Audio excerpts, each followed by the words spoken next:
In this video, we will be talking about if you can lose weight with diet alone.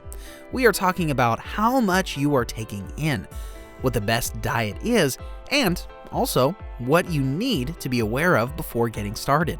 So let's dive right in.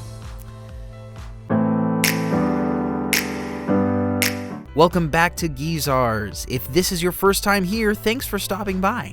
Our YouTube channel is all about helping men to get back in shape and regain their health.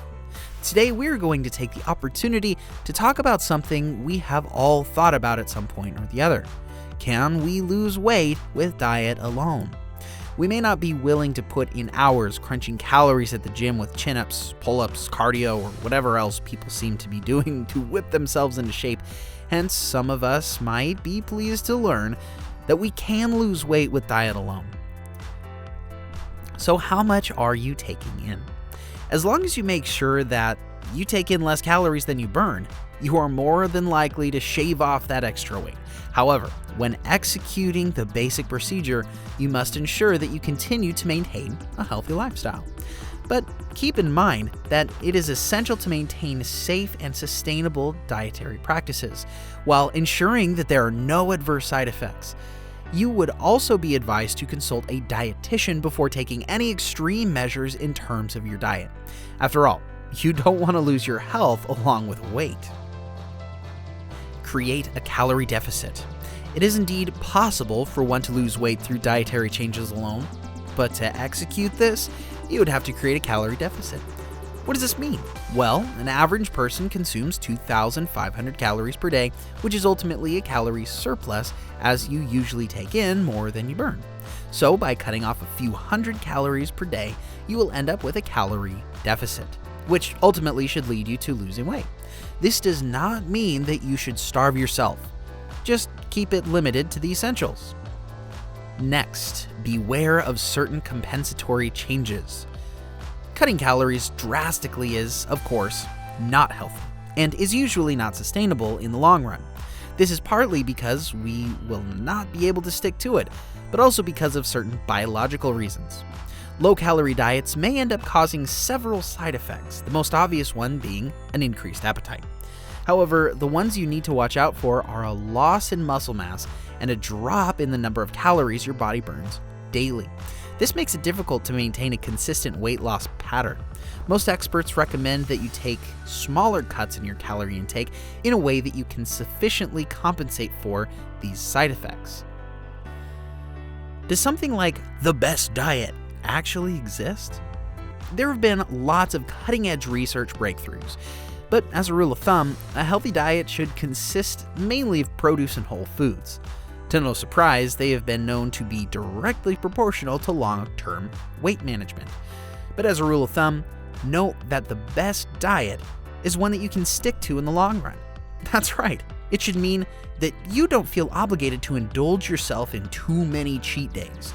Just ensure that you pick a diet that focuses both on flexibility and nutrition. After all, there's no point in starting a diet you know you can't stick to. Also, make sure the diet you choose doesn't pinch your wallet too tight, or that it doesn't have ingredients that are too hard to find. This will only stress you out and hamper your weight loss schedule. Are you looking for a healthier and more sustainable prospect? Although you may not want to hear this, it would be best to hone in on a strategy that inculcates both a good diet and a healthy level of exercise. Yes, as we mentioned above, you can indeed lose weight without having to change your daily activity levels. But this is not always a healthy way to get there. Let's just take a look at the following case study. A study was conducted in 2021 consisting of a random sample of 239 people split into 4 groups. The control group had only calorie restrictions, and the other 3 groups each respectively had strength training, endurance training, and one that juggled both. In the end, as expected, all 4 groups lost some weight, but the difference was that after 3 years, most of the groups had gained the weight back, except for the one that had smashed both the strength and endurance training, of course. It seems to be that the control group had lost only lean mass, but the exercise groups lost body fat and maintained lean mass, which is ultimately better. Do note that losing lean mass ends up ruining your metabolism, meaning that it makes it harder to lose weight as you go on. Just take your pick. The rest is pretty much up to you. You can either go for the quick, short-term method that should get you what you need for the time being, or you can go for a lifestyle shift that helps promote and maintain weight loss in the long run. We say this because studies have shown that upping your activity levels in a combination can be the most effective. This is because it's most effective for maintaining muscle mass and fat loss.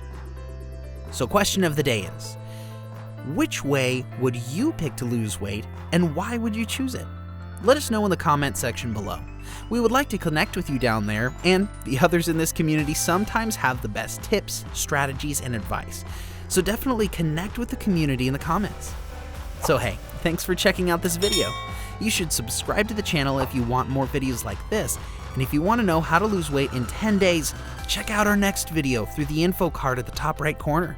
If you have any ideas on future videos or content you'd like to see, let us know in the comments below. Remember, the entire summary of this video is in the YouTube description below. So, until next time, stay healthy, but do something about it.